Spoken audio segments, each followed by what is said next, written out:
So, Autumn, that's a great question. It depends on what the cyber criminals are looking for. The bottom line is they want to monetize any form of data.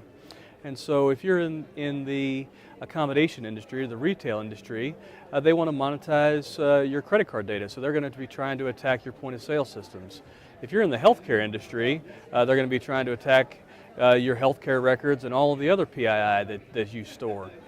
As a result, each industry needs to carefully identify what their crown jewels are and then protect those at all costs.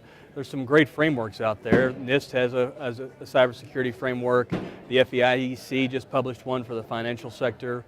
SANS has their critical cybersecurity controls. But each one of those will help industries protect their own crown jewels.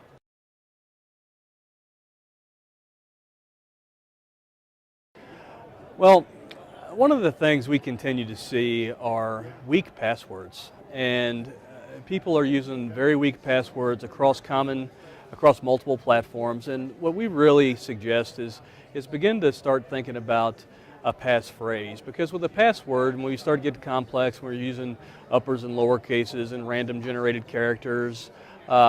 We forget those and we store them in easily identifiable locations or unsecure locations. I've even been into locations where I've seen it taped to a computer monitor. So I suggest using a passphrase. And a passphrase is just a lengthy phrase, something like "I love my dog Buster!" exclamation point. And it's something we can remember. And then you start to use a number character substitution in there, you throw a special character in, and it's much more difficult to guess, plus I can remember it.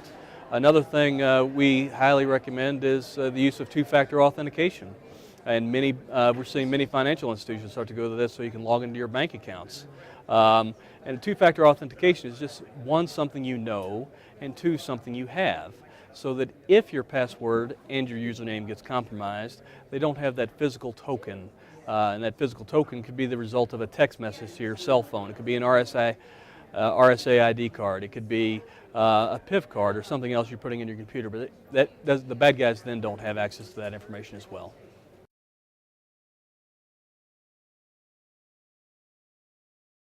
I can't speak to that particular case, but what I can speak to is the great partnerships the Secret Service has with foreign law enforcement.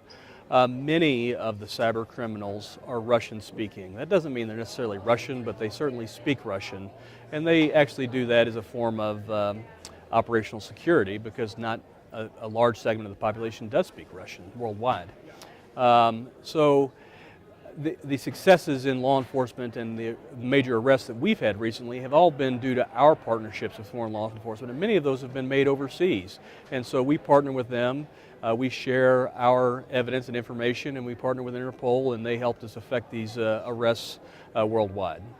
Right, because CIA doesn't have the authority to arrest someone, right? Is that sort of right? The U.S. government, our jurisdiction ends, but through organizations like Interpol, as well as our other foreign law enforcement partners, we can certainly effect an arrest warrant as long as it's recognized in that country.